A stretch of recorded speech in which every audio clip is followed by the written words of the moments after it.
Nikki Haley says she's in it for the long haul, but is trailing Trump significantly in the latest DDHQ poll. Joining us now to talk about what to expect as we get closer to the next primary is Governor Tim Pawlenty, former governor of Minnesota and 2012 Republican candidate for president. Governor, good morning. It's so good to have you on the show. Thank you for coming on. Happy to be with you and your viewers, Hena. Thank you.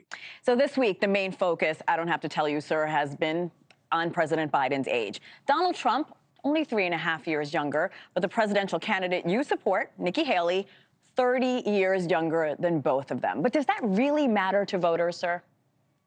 Well, the polling shows that it does. Even a majority or a strong plurality of Democrats expressed concern about President Biden's age, and we really didn't need a prosecutor to tell us what we can all see with our own eyes, and that is, with all due respect, President Biden obviously, undeniably has some level of impairment, cognitive and physical impairment. And this prosecutor just sort of highlighted that in a dramatic way. And of course, the feeding frenzy ensued. But it really just underscores what anybody with their eyes open and a pulse could already see. Nikki Haley did release a statement on Friday on Biden and Trump's mental facilities, their faculties, saying that Democrats are, quote, on their way to retiring Biden. Do you think she's going to use this as a main campaign point, a strategy going into November?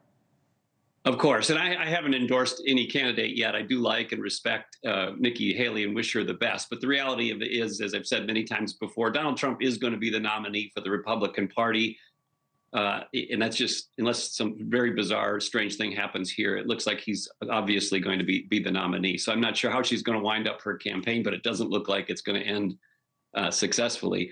But this age issue is a real issue. And again, it's not just made up by Republicans. We can see it with our own eyes, and the polling support it. So whether it's Nikki Haley, Donald Trump, the press, or Democrats, we should be concerned. And by the way, it's not just age, it's function. I played a singles tennis the other day with an 81-year-old who ran up and down the court, sprinted sideways, backwards, forwards for an hour and a half, rides his bike 10 miles a day to a volunteer job, and is a raconteur at dinner, drinking late into the night. And so it depends on, your level of functioning, not just the number, the age with people as they get older. Going back to former President Trump, are you worried about the cases against him?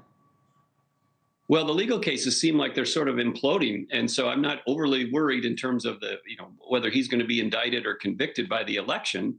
But I'm more broadly worried about President Trump. On the one hand, we have, President Biden, who's feeble physically, mentally, and politically. On the other hand, we have a Republican nominee or putative nominee who's a little nutty. And so as a nation, these are the choices we have. And I think an interesting question is not just is Biden feeble and Trump a little weird? It's, how did we get here? How are these our choices? What does it say about us and the process that led to this? We mentioned how Nikki Haley is trailing behind former President Trump. The votes aren't coming in, but the donors, the money seems to be coming in. I think she raised $16 million in the last few days. She says she's going to stick it out till after Super Tuesday. Do you think that's a good strategy for her? Well, candidates tend to hang around until the money runs out. And so there's a lot of reasons a lot of people are continue to give her money short of her winning. And I think the question for her is going to be, what's the best exit for her future? Because I think she's very capable, has a very bright future. And I do think there's a small chance, that some weird thing could happen with Trump where she could end up getting lucky and being the nominee. But barring that, I think a graceful exit after Super Tuesday would be her best strategy. You have said that Trump is setting up the GOP for likely defeat. As a visible, outspoken Republican, sir, will you support former President Trump if he becomes a Republican candidate? By the way, the polls show, I have to take that statement back, because the polls show if the election were held today in the swing states, he'd win. And so I think I was probably wrong and premature in making that pronouncement. I have voted for him in the past.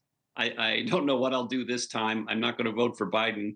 So I'm not sure what I'll do this time. I need to think about that some more. Governor, I do want to ask you something else. One of our producers is a diehard Minnesota Vikings fan. He told me to ask you, he understands the Super Bowl pain like you do. Any advice to the fans of whoever loses tomorrow's Super Bowl? Yes, therapy. Therapy. It never goes away. I have Super Bowl PTSD. I've lived with it my whole life, so I'm sorry. I don't have any great advice other than time heals it a little. Who are you rooting for tomorrow, sir?